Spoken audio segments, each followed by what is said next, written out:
The dragon girl noticed some sweets and told Lee that she wanted them. Lee laughed and told her that she was allowed to choose one. Meanwhile, Master Mungji asked Qingwei if he had noticed the men who had arrived in the city. He told him that they couldn't allow the men to disturb Lee's fun time, so they had to take care of them. Qingwei understood the assignment, so he made an excuse and took off. The men stared at the town below. The leader of the group ordered the men to go in, but before they could even set foot on the ground, both of the men were attacked by a mysterious power. The leader was shocked upon seeing this and asked who it was. Qingwei appeared from behind and asked him how he dared to cause trouble at the Immortal Cultivators conference. The leader furiously looked back at Qingwei, but he couldn't really recognize him, so he asked who he was. After Qingwei introduced himself, the man was even more confused, since he had heard that Qingwei was an old man on the verge of dying. It was impossible for him to be this handsome and radiant. Qingwei looked at the man with his badly beaten face and told him that he couldn't flatter him no matter how hard he tried. He pointed a finger at the man and gave him a last chance to explain himself. The man told him that he was there to find a little girl. This made Qingwei curious, and he asked him about the girl. Back at the conference hall, Lee was handing out the candy to the dragon girl. He remembered that Nannan had also told him about attending the conference, but she was nowhere to be seen. Master Mungji called out to Lee and told him that he had an upset stomach, so he had to leave. Lee was a bit shocked, since Qingwei had made the same excuse, so he told Mungji to look after his food hygiene. As soon as Mungji left, the dragon girl started running away from Lee. He couldn't let her go off alone, so he chased the girl. Seeing them leave, Qin looked back at King Luo and told him that she could sense an energy from the celestial Yang sect, and the person who had arrived didn't have any good intentions. King Luo told her that Qingwei alone wouldn't be able to hold off the guy if he was actually from the celestial Yang sect. However, Qin was positive that Master Mungji could handle the situation well. Still, she had a feeling that something was wrong. As Qingwei tried attacking the man, he quickly vanished and appeared behind him. The man claimed that his sect master had given him a magical weapon that allowed him to unleash the strength of the fusion stage monk. As he prepared to attack Qingwei, he looked him straight in the eyes and told him that only Lin Immortal Palace could hurt them, so he had no reason to fear him. Bro spoke a bit too soon. Unfortunately for the man, his attack couldn't connect since someone blasted him before he could even reach Qingwei. It was Mungji. He had arrived just in time to save Qingwei. The man was terrified as he looked up. Qingwei smiled at the man and told him that since he was only afraid of the Lin Immortal Palace, he had brought the master of that sect with him. Master Mungji looked at the man with a terrifying gaze and ordered him to get on his knees if he wanted to talk. Mungji's aura is a bit too strong. The man immediately surrendered and explained that he didn't have any bad intentions. All he wanted to do was to find his siren. He claimed that the girl he was chasing was a siren who practiced demonic skills and devoured the cultivation of others. The young master of the celestial Yang sect tried stopping her from harming others, but the girl injured him instead. His Saver stage cultivation was destroyed in a single day. Mungji was a bit shaken upon hearing about the siren. The man claimed that his only motive for coming here was to find the siren and avenge his young master.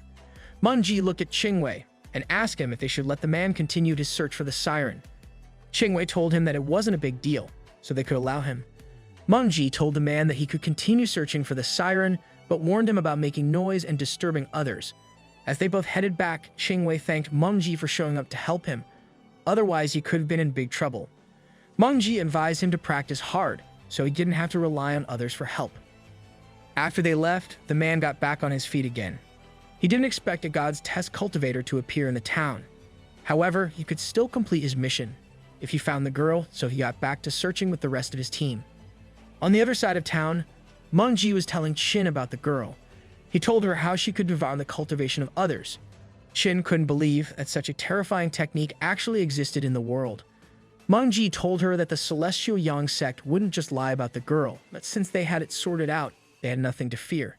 As they continued walking, they came across Lee. He asked them what they were talking about. Mungji told him that a siren had appeared in the town. She was still young, but she had the ability to devour a person's mana and cultivation. Lee was baffled upon hearing such a skill, since it almost sounded like cheating. Lee explained that this kind of martial arts was often referred to as a demonic technique. He asked King Luo about his opinion on the subject. King Luo had been silently staring at them for quite a while now. It looked like he was hiding something. The reason he was so scared was that he had figured out that the siren they were talking about was actually Nannan. King Lu nervously asked Li what he thought about the technique. Li told him that the technique wasn't bad in itself. It was like a sword, and the person who wielded the sword determined if it was used for good or bad. King Lu was absolutely terrified upon hearing this, since he realized that Li thought positively of the technique. Li noticed that it was getting dark, but he didn't have anything to give back to the cultivators. He offered to cook them dinner instead. Master Mengji and Qin were overly excited for this opportunity, but King Lu made a serious expression and told Li that they had something important to do. He grabbed them both and dragged them away. The man is casually dragging a god's test-level cultivator. After they left, Li went back to the restaurant with the dragon girl and Blackie. Qin and Master Mengji weren't pleased to miss the huge opportunity of eating dinner made by Li, so they furiously asked King Lu why he dragged them away. While being choked to death, he told them that they couldn't let the siren die. Hearing this, they let him go and asked him what he was trying to say. King Lu revealed that the girl the celestial young sect was looking for was probably Nannan.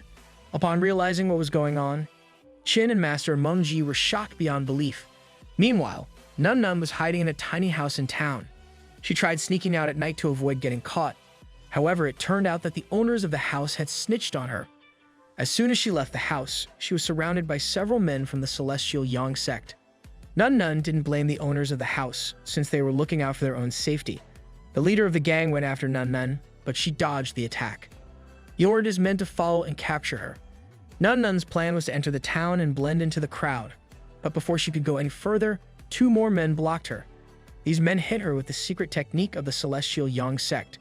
For a girl with Saber Stage cultivation, it was impossible to withstand such an attack. To everyone's surprise, Nannan emerged from the flame unhurt.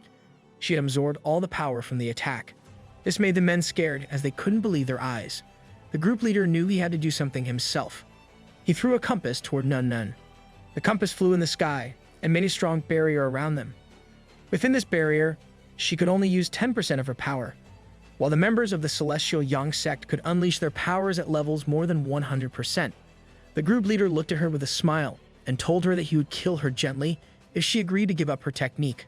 Nannan shouted at the man and out of nowhere pulled a huge axe. She told him that his young master was the one who had killed both of her masters. Nannan tried hitting the man using all of her force, but the compass made her weak. The group leader was able to block her attack easily. He mocked her about being a Saber Stage and told her that it was like a mouse trying to fight a cat. Nannan noticed that the attack had shattered her axe. The group leader captured her using snakes and told her that it was over. He couldn't just let her go, since he knew that she could become a big problem for them later on. He even sealed her devouring technique, so she couldn't devour his mana. He was going to destroy her physical body first, and then her spirit. It truly looked like she had no way out. Suddenly, Nannan felt a strong beam of light. As she slowly opened her eyes, she realized that she was transported to another realm. As she floated in the sky, she wondered where she was. A few moments later, she saw an old woman coming towards her. Nannan immediately lit up, since she knew who the woman was. She had saved her life before. Nannan called her sister goddess, to which the woman smiled and asked her why she was still calling her by this name, even though she was so old. Nannan hugged her and told her that in her eyes, she still looked the same as the time when she rescued her. The woman told her that she had received a wisp of consciousness from the master to protect her. However, this was the last time she was going to help her. Nannan knew what that meant. The women could block the attacks of the men, but this was her last bit of strength. She was sacrificing herself just to protect her. As the woman slowly disappeared, she told Nannan that she couldn't just survive by devouring mana. Since she was already on the path of devouring, she needed to devour everything in the world. This was a bit strange for Nannan, since she didn't really know what it meant. The woman told her that her mission had ended and completely disappeared with the realm collapsing behind her. She hoped that Nannan would meet with her master soon. After Nannan came back from the realm, she was something else. She's got Ultra Instinct now. The men from the celestial Yang sect saw this and knew that their time had come. Nannan released an insane amount of energy from her body and destroyed the celestial Yang compass. All of the men and the group leader were immediately vaporized by the immense energy. After it was over, Nannan looked down with a sad expression and said to herself as she missed Li. Suddenly, she realized that she had already broken through to the Yuanying stage. She was progressing at an unbelievable speed. As she was busy thinking, she heard someone coming towards her. Before she could even react, a large bell fell on her, and she was trapped inside. A man flew through the air and stood on top of the bell. His name was Yunmo, and he was the sect master of the Celestial Yang sect. He called out to Nannan and told her that she had broken through to the Yuanyang stage and killed 3 of the elders from his sect. He was impressed by her abilities. Nannan asked him who he was, and he introduced himself as the sect master, Yunmo. He warned her not to try anything funny, since it was impossible for her to escape, even if she had God's test cultivation. Nannan started crying and asking why his sect killed her master. Yunmo told her that he didn't even know who her sect masters were. Ro thinks he's Thanos. He claimed that she had hurt his son and ruined his body, and that was the reason why they were trying to catch her. Nannan couldn't believe that his son was still alive, since she clearly remembered killing him with her own hands. She even witnessed his heart exploding, so there was no way for him to still be alive. Yunmo lifted his finger and prepared to finish off Nannan. He told her that she had practiced demonic techniques and even hurt his son, so killing her was justified. As he was about to launch the attack, he was hit by a blue ray of energy which pushed him back. It was Master Mongji and the rest. They had made it just in time to save Nannan. Yunmo got up and furiously asked who had tried to stop him. However, as he looked up, he saw the terrifying faces of Qin, King Luo, and Master Mongji. It was enough to make him quiver. He told them that he had a good reason to kill the girl and asked why they were trying to protect her. Mongji told him that the girl was related to a forbidden existence, so they couldn't allow him to touch her. Yunmo made an evil expression and told them that it wasn't important anymore. He had already trapped Nannan, since the Celestial Yang's black bell. He canceled all types of spells, and even the Lin Immortal Palace couldn't save her. It meant that Nannan was going to die slowly while being trapped inside that bell. He told them that he could have given her a less painful death if they didn't interfere earlier. Meanwhile, all of them were unfazed by his yapping. Yunmo was annoyed and asked if they didn't believe him. Mongji told him that he had heard of his Celestial Yang's black bell, and he was fully aware that he couldn't open it no matter how hard he tried. Hearing this, the man made the same evil expression again and told him to leave him alone, so he could give the girl a less painful death. Mongji ignored him and called out for his ancestor to help him. The man was annoyed that he was being ignored. Suddenly, Xeru flew down from the sky and stood on top of the bell. She asked Mongji if the girl he was talking about was inside the bell. Meanwhile, Yunmo couldn't believe that an immortal had come to help the girl. He was terrified out of his mind, thinking who the girl actually was. Shiro said a single word, and the bell was destroyed into a million pieces. Nannan appeared out of the smoke unharmed. She wondered what was going on. As she looked around, she spotted King Luo and the rest of the cultivators. Nannan immediately ran towards King Luo, since she was happy to see him. King Luo was more relieved than happy, since they successfully saved Nannan before she was hurt. Nannan started crying and told King Luo that the Celestial Yang sect had killed her master. Master Mongji was furious upon hearing this, and asked Yunmo if he had any more tricks he wanted to show them. Yunmo knew he couldn't take on all of them, so he surrendered and apologized to all of them. However, his son had killed Nannan's master, so they weren't going to let him go this easy. Mongji looked at him with a terrifying expression and ordered him to give a reasonable explanation. Yunmo started sweating, since he didn't have any excuse left. With tears dropping from her eyes, Nannan told them that she had gone to the Immortal Cultivators conference with her master. On their way, they came across a secret cave and decided to go inside to explore. Yunmo's son also explored the cave with a large group of people. He pretended to be their friend, and when Nannan's master lowered her guard, he killed her. However, Nannan clearly remembered that she had killed him too. She couldn't believe that he was still alive. Yunmo was left speechless upon hearing this, and he continued staring at them in shock. Master Mongji asked him if he had anything to say in his son's defense. His son had told him a different story, so he didn't know what to say. Suddenly, a purple portal appeared in the sky, and Yunmo's son emerged from the portal. Yunmo was happy upon seeing his son, and told him to explain everything to the cultivators. The son lifted him up and told him that there was no need for him to worry. He assured them that he would answer all of their questions.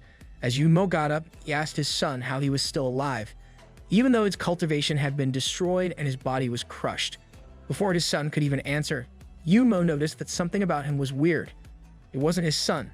Suddenly, the son's head transformed into a giant monster and ate Yunmo in one bite. Everyone was left shocked upon witnessing this. The person who was pretending to be Yunmo's son turned out to be an immortal with dark magic. He told them not to panic, since he knew they had someone backing them. He explained that he wasn't there to harm them, but instead, he wanted to be their friend. He killed the sect master of the Celestial Yang sect in goodwill, since he was trying to harm Nannan. Hearing this, Nannan screamed at the man, calling him a liar, since he had killed her masters earlier. Mengji signaled Nannan to keep quiet and asked the man what he wanted. Instead of answering the question, the man asked him what the expert backing them wanted. King Luo and Qin realized that the man knew about the existence of Li. The man told him that the expert was going against the wishes of heaven by doing things for the mortal world. He told them that it was like a chessboard. When the pathway between the mortal and immortal world was cut off, it was the perfect time for the demons to invade. The demons were considered the bishops, and the mortals were considered mere pawns. All chess players agreed upon this. Mengji asked the man if he was referring to the people who use the mortal world as a chessboard. The man shook his head and told him that the mortal world was just a chess piece. The master who was behind them had disrupted this entire situation, and they were going to pay for that. Qin asked Mengji if it was true. Mengji told her that it was true, since the expert had helped them get rid of the demons. If he had not helped them during their invasion, the human world would have perished. In a dramatic fashion, he exclaimed that the expert didn't hesitate to go against heaven for the sake of the mortal world. Qin excitedly asked him if it meant that they also participated in Li's plan by being his chess pieces. Mengji laughed and told him that they also helped save the world. As they were busy celebrating, the immortal looked at them in disbelief. He thought to himself that they must have gone mad after hearing of such a top secret. He let out a wicked smile and told them that his master was curious about the plans of the expert. If he was willing to share his plan with his master might consider becoming friends with him. Hearing this, they all started mocking him for thinking that his master could become friends with the expert. This made the guy mad, and his face started changing again. He was releasing an insane amount of energy, and Shiro told him to run and leave it all to her. However, Mengji ignored her and stood in front of the group. He ordered King Luo to run with Nannan, since he had the lowest combat power among all of them. Mengji then looked back at Shiro with a smile and told her that he couldn't let her take on that man alone. This made her a bit emotional, as she realized that he cared about her. King Luo quickly took Nannan and tried to make an escape, but the man spotted him running away and used a spell to block off the entire forest. All of them were now trapped inside a dark barrier. It was an acquired treasure known as the Shuan Yun Divine Water. Mengji was aware of its power. The man claimed that the water would start corroding their flesh first and then move on to their blood and soul. It will keep going until there is nothing left of them. He let out an evil laugh and announced that they would now feel the real suffering. Mengji and Shiro saw his terrifying power and realized that it was too late for them to run. They were directly caught by the attack. King Luo saw all of this from a distance. He saw the evil energy enveloping the three of them, like a round ball. He called out to Mengji, but there was no answer. The man looked at King Luo with a smile and ordered him to take him to the expert. He threatened to kill him if he refused. Nannan realized that the man was talking about Li. While holding her, King Luo told her that he couldn't protect her anymore. This made Nannan worried. The man used this opportunity to try and attack King Luo. However, King Luo wasn't about to give up this easily. He threw Nannan to the side to save her from the attack and decided to tank it all himself. He thought that it was better for him to die instead of seeing Li angry. As all hope seemed lost, the attack was miraculously blocked by a yellow light. As King Luo looked around, he noticed that the light had originated from the ball. He wondered if it was Master Mengji. Seconds later, the ball collapsed since it couldn't hold the power of the cultivators inside.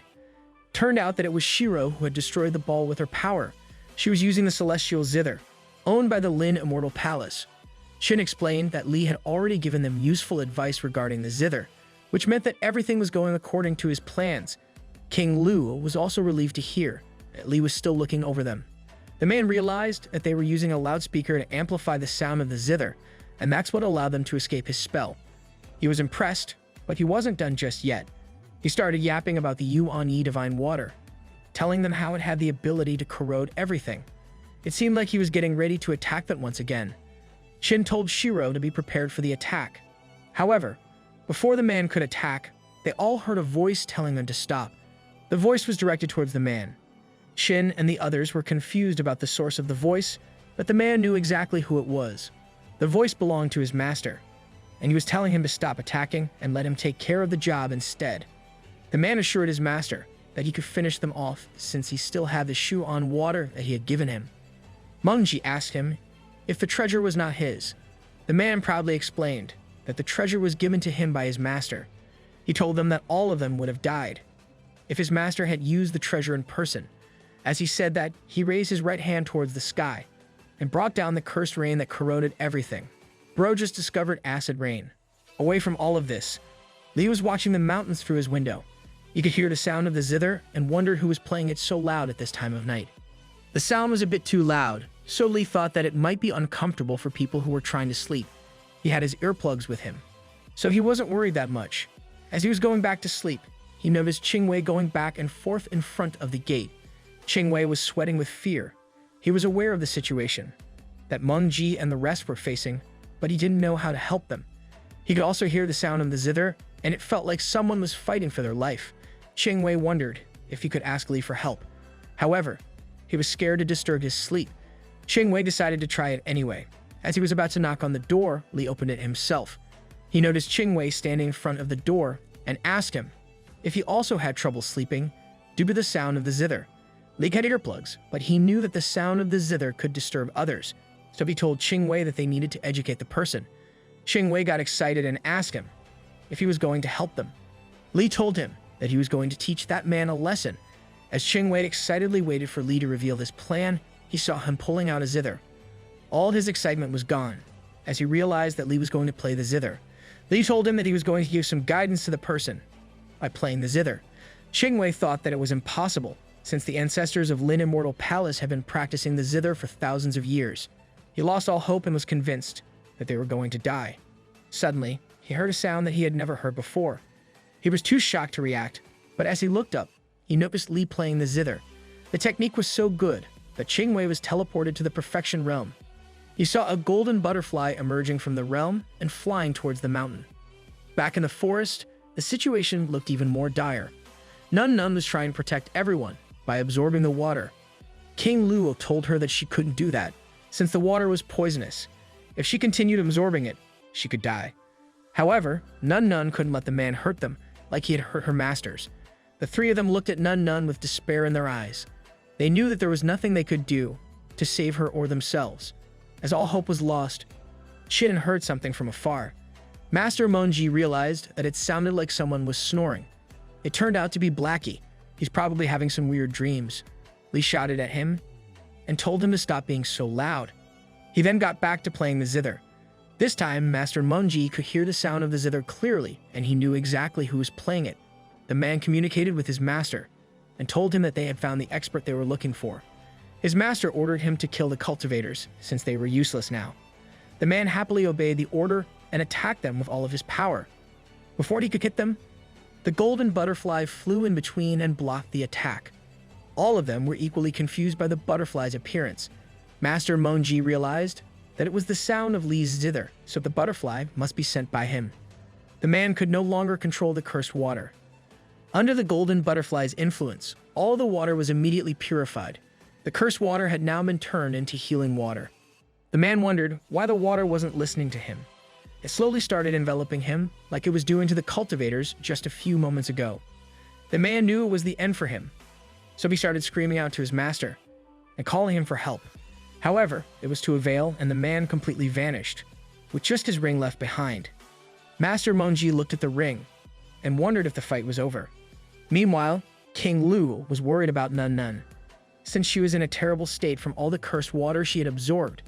Master Mungji told them that Nannan had the ability to absorb everything, but the Yuan Yin divine water rejected life, so she couldn't digest it. Suddenly, I noticed the golden butterfly flying toward Nannan. She could barely open her eyes, but from the light, she could tell that it was from Li. Nannan raised her hand and touched the butterfly. Li felt this sensation while he was in the house and thought about Nannan. Qingwei saw this and asked him what he was doing. Li told him that he had told Nannan to meet with him at the conference, but he didn't see her all day. He decided to ask about her on the streets the next day. As they were talking, Li noticed that the person had stopped playing the zither. He proudly told Qingwei that he made the person surrender with his musical skills. He then suggested that they should go back to sleep, since it was peaceful now. As Li closed the door, Qingwei wondered if Nannan was doing all right. In the immortal world, an array suddenly broke, causing everyone to panic. The disciples looked at the array and wondered what had caused it to break. A mysterious man who appeared to be the sect master said that his divine consciousness had been wiped out in an instant. His disciples couldn't believe it and asked him how it was even possible. The man stood from his chair and walked down the hall with blood dripping from his shoes. He told them that he had underestimated the other party. He was the master of the man, who had tried attacking the cultivators earlier. He told his disciples that he had found something about the excerpt. Since he had used the zither to destroy his consciousness, he deduced that the man must be someone from ancient times who had music as their unique skill. He was sure that they would have no trouble finding him with this information. Hearing this, one of his disciples asked him if it was possible that music was not his unique skill, but just an ordinary skill. The master stared at the man and smiled, telling him that it was impossible. He then made the classic villain pose and announced that the expert would pay for going against heaven, since he wasn't the only one who wanted to test him. Back in the mortal world, Lee saw all the cultivators return, but dark circles under their eyes. College students would relate. Lee asked them if they hadn't slept last night. Instead of answering, Master Mungji told him that they had taken care of everything. He gave Lee the ring that they had found last night. Lee stared at the ring and asked him if it was a souvenir he brought from the street. Suddenly, Lee heard Nannan's voice calling his name. As he looked around, he saw her running towards him. She immediately hugged him and started crying. Lee asked her why she was crying and if someone had bullied her. Meanwhile, the cultivators were scared for their lives as they didn't want Lee to get angry. All of them sensed together and told Lee everything that had happened. Lee sighed and told them that he didn't expect the public order to be this bad in the city. He apologized to them for the trouble. He told them that he didn't have anything to give them, but as a token of appreciation, he was going to gift them his zither and a music book. This was a dream come true for Lin Immortal Palace. They couldn't believe that they were getting the zither played by Lee himself. Lee saw them overreacting and told them it was just a normal zither. Master Mungji tried acting generous and gave his old zither to Chin. Bro didn't want to throw it out, so he gave it to her. After getting rid of the old zither, he immediately held his new one and told Chin that the old zither was a precious treasure of their sect, so she should take good care of it. Even the old zither knew that this man was speaking some BS. Lee told them that he wanted to have a proper reunion with Nannan since she was going to leave to cultivate again. As Nannan heard this, she stared at the ground in silence. Lee asked her what was wrong, and she told him that she couldn't go back. As Lee asked her why she couldn't go back, she started crying and told him that her master was dead. Later, Master Mungji explained to him that they couldn't save her master since they were too late. Lee looked at him and asked him if he had any good suggestions. Master Mungji didn't understand the question, so he asked him what he meant. Lee told him that Nannan was young and had just experienced life and death. He wasn't sure if she could handle anything else. He wanted to take her back to the fallen divine town with him. Kuo could help her with cultivation, and she would also heal better at home. All of them agreed with Lee and told him that they could move anytime he liked. As they were talking, Qingwei showed up out of nowhere. Lee told him that they initially planned on staying a few more days, but they had to leave early. Qingwei tried playing it cool and told him it was fine. However, he was heartbroken on the inside, since he didn't receive anything from him. Lee told him that he was thankful for his help, but he didn't have anything fancy to give him, so he offered him some alcohol. As soon as he heard the word alcohol, Qingwei went into his bartender mode and started serving glasses of alcohol.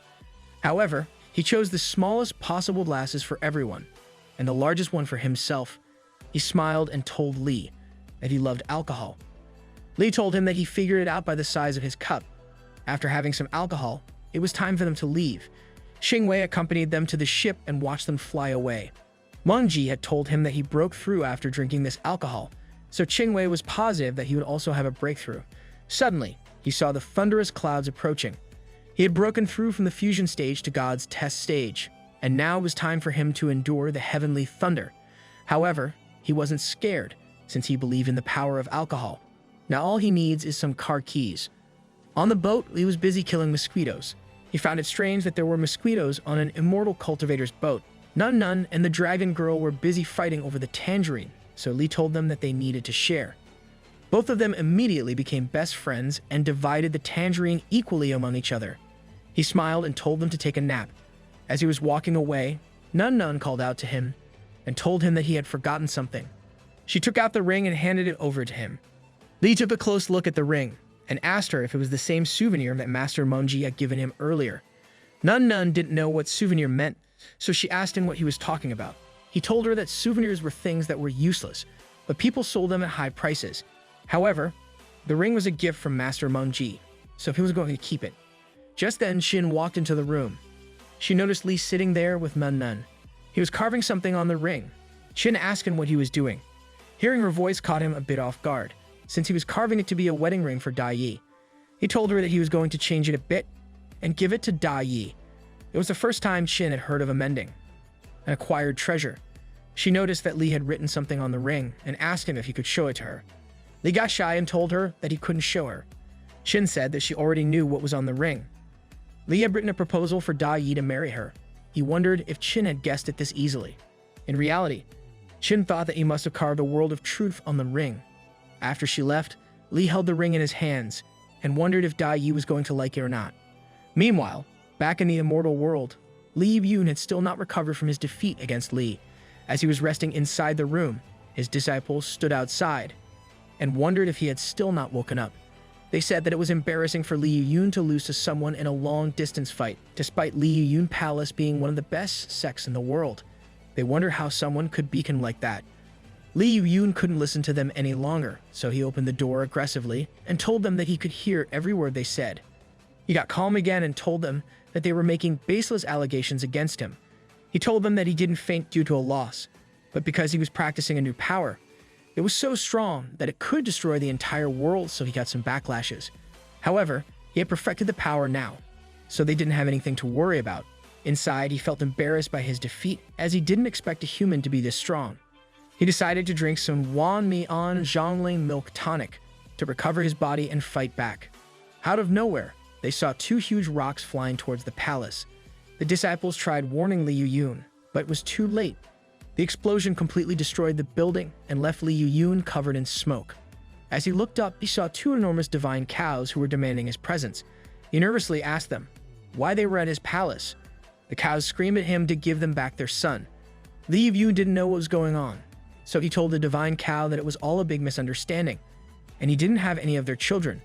The cows had noticed the milk on his mouth, so they weren't going to believe him. Lee Yoon screamed, telling them that the milk he was drinking was actually a medicine. The cows had enough of him and didn't want to listen to any more yapping, so they threatened to kill them all. Hearing this, Lim Yoon started running for his life. His disciples asked him if he could use his secret power to destroy the divine cows, since they were too strong.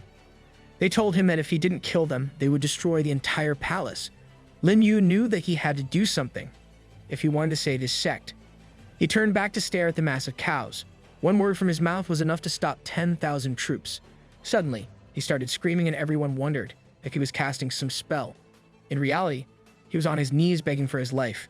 The divine cows didn't show mercy and destroyed the entire palace anyway. The scene then moved to the far east of the immortal world. The land was covered in ice and endless glaciers. It had not changed for thousands of years. Each glacier was like an ice crystal. An old man wearing a hat was describing the entire scene to the readers. He then heard a voice from the seventh princess, asking him who he was talking to. The princess's name was Tian Yang, and the man told her that he was just telling the readers about how awesome they were since it was their first appearance on the show. Yang asked him if he had looked into the matter she had told him about. The old man informed her that he had already found the location of that person. The person used a mortal body to live in the mortal world, so he couldn't really guess his actual strength. However, the man had managed to stir up the immortal, mortal, and even the demon world, so he was at least at the strength level of a Dalu Oak Golden Immortal. The old man told Princess Yang that it was almost impossible to predict the moves of that man. As the princess heard this, she got even more interested in Lee. My man has the mortal riz. She told the old man that the person had reconnected the path between the mortal and the immortal world, so they both had the same mindset. She ordered the old man to prepare to meet the person in the mortal world. She told him that she alone couldn't change the general trend of the world. She was hopeful that the person she had found could end the loneliness she had for thousands of years. Back in the mortal world, Lee had finally reached his home. As he walked to the door, he heard Da Yi's voice. When he looked around, he saw Da Yi and the others with a divine cow. Lee almost fainted from the shock upon seeing the cow. The cow resisted and told them that it wouldn't let them drink its milk. Da Yi pointed at the cow and told Lee that they had caught it since he had been craving milk earlier. Lee looked at the cow and started drooling. He said that if the cow didn't have milk, it would still have the steak. The The cow knew what it had to do, so it presented all the milk it had. This made Li happy. He turned towards Da Yi and told her that he had something to give her. He handed her the ring that Master Mengji had given him. Li had enhanced the power of the treasure by carving it. He told her that they had known each other for a long time, but he hadn't given her anything as a gift.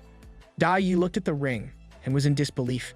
She couldn't believe how the foundation of the acquired treasure had been blessed with the mana of the innate treasure. Li asked her if she liked the gift, and Da Yi smiled, telling him that she loved it. As they were both having a moment, Huo jumped in and ruined it all. Someone put her on a leash. She reminded Li that the guests were still there and watching him. Li got embarrassed upon seeing this and tried to cover it up. However, it was a bit too late. He looked at Da Yi for some help, but she acted shy and told him that she would serve him later. This made him even more embarrassed. Li then noticed the nine-tailed fox and asked her if she was Da Yi's sister. Li thought that the fox looked like a cat and found it really cute. The celestial fox went to Blackie and told him that she missed him. This made Li almost lose his mind, as he wondered what had happened while he was gone. Suddenly, Nannan and the dragon girl also ran after Blackie since they wanted to play with him. Li started over the fact that everyone was ignoring him, despite him being the main character. Meanwhile, a mysterious person stood in front of Li's door. The divine cow was locked in his shed with the other animals. It seemed like the cow couldn't speak, and its power had been sealed. Da Yi's sister had commanded it to be an emotionless cow for the rest of its life. However, the cow wasn't going to forgive its identity so soon. It had a plan in mind. The cow was connected to its father by its bloodline, and could contact him even from a distance of 1,000 miles. The cow removed its horn to let out the signal, and started laughing, thinking about the demise of everyone who kidnapped him. Suddenly, his eyes fell upon the food that Li had left for him. The cow looked at the weed and realized that it looked good. The weed turned out to have spiritual roots, and the cow couldn't stop eating them. The other animals looked at him and remembered how they used to act just like him when they first got here. As Bai was cooking dinner, he heard a knock on the door. When he opened the door, he came across the old man from before. He was emitting a strange aura.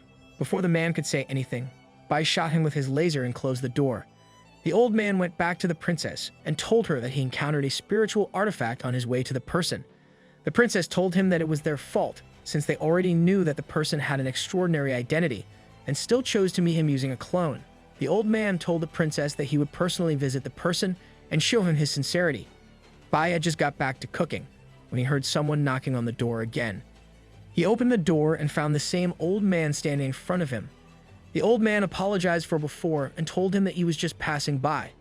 However, before he could even finish, Bai shot him with the lasers.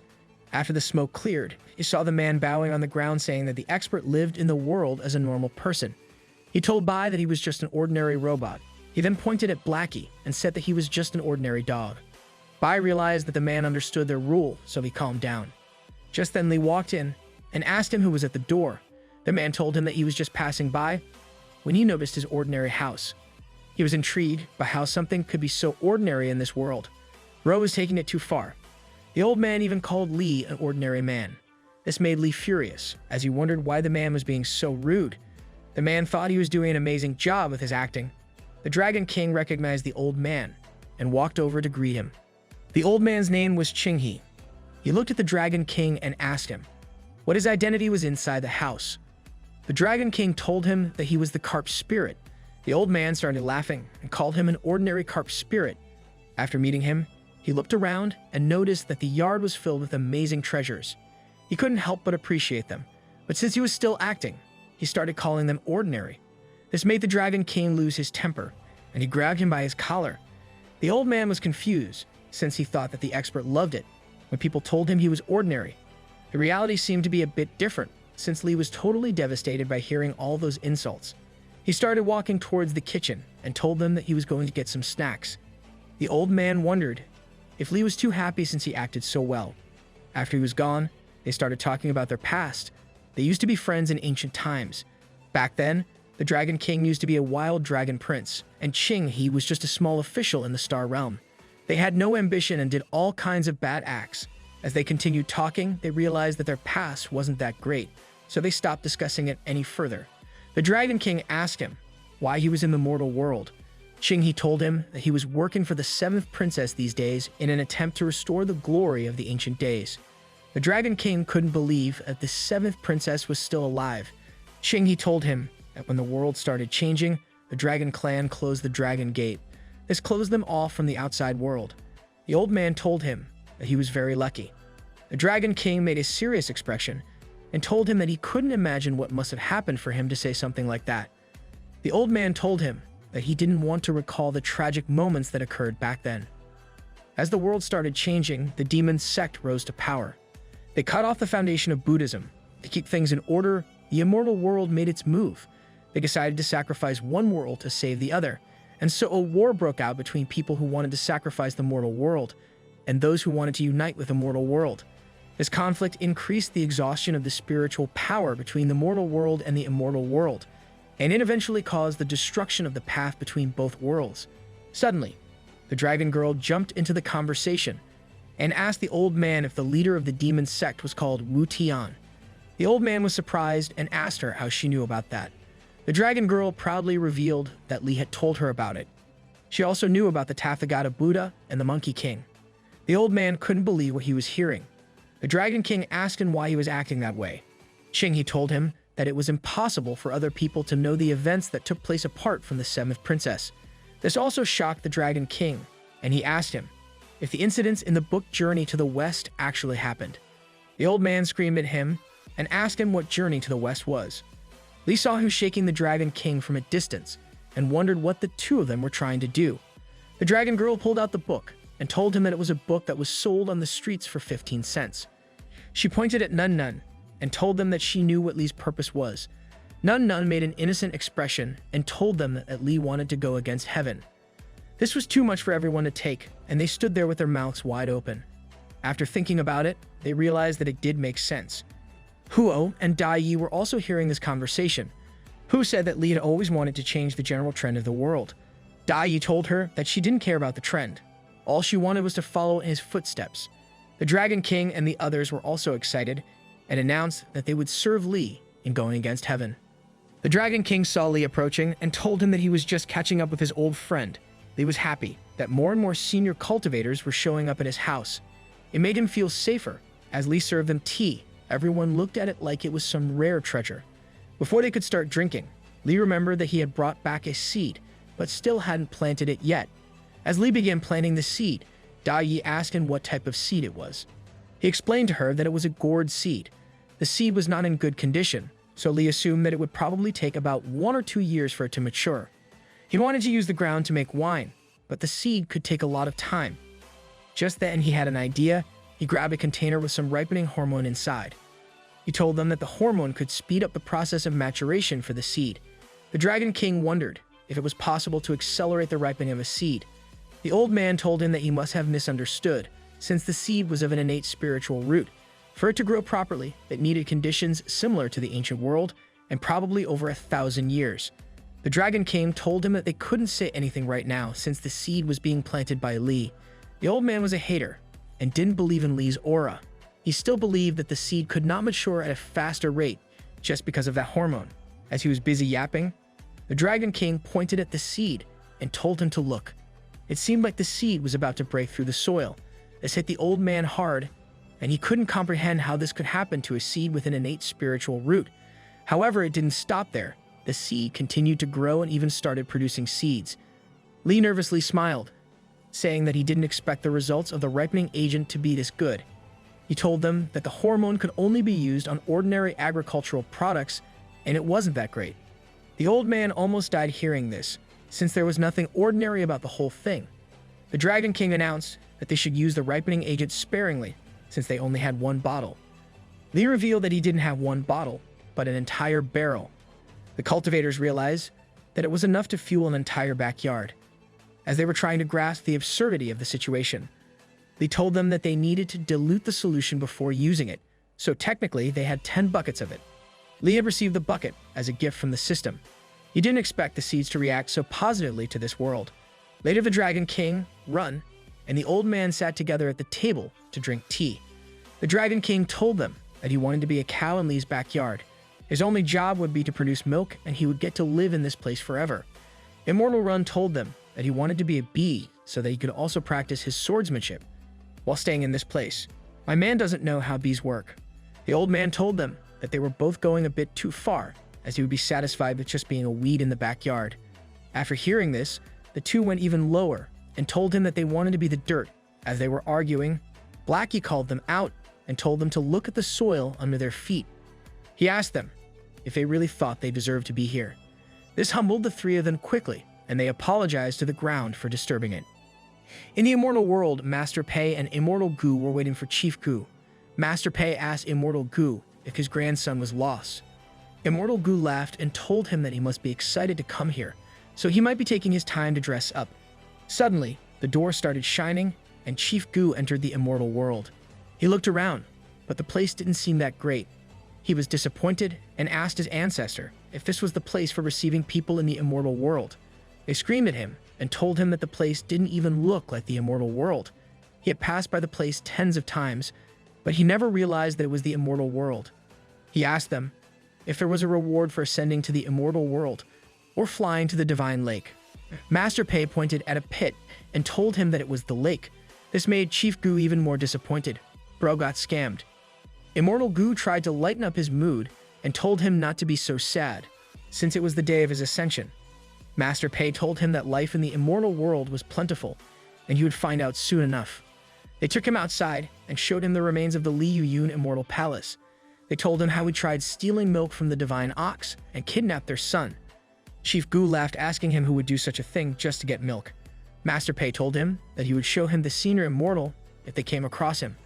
A few moments later, they spotted Li Yuyun on the side of the road, sitting there like a homeless man. This made Chief Gu scream since he couldn't believe what he was seeing.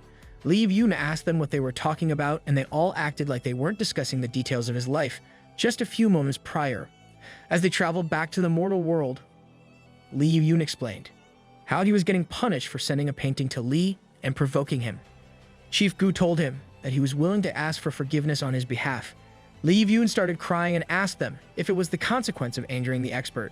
Chief Gu told him that all they could do was to advise him. They didn't know if Li would forgive him or not. Li Yuyun made a weird pose and told them that his greatest strength was his sensibility, so they shouldn't worry at all. Master Pei informed him that they had reached the expert's house. As Li Yuyun excitedly walked towards the door, he was hit with an explosion.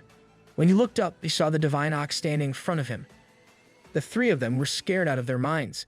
They couldn't believe that the ox had followed them to the mortal world.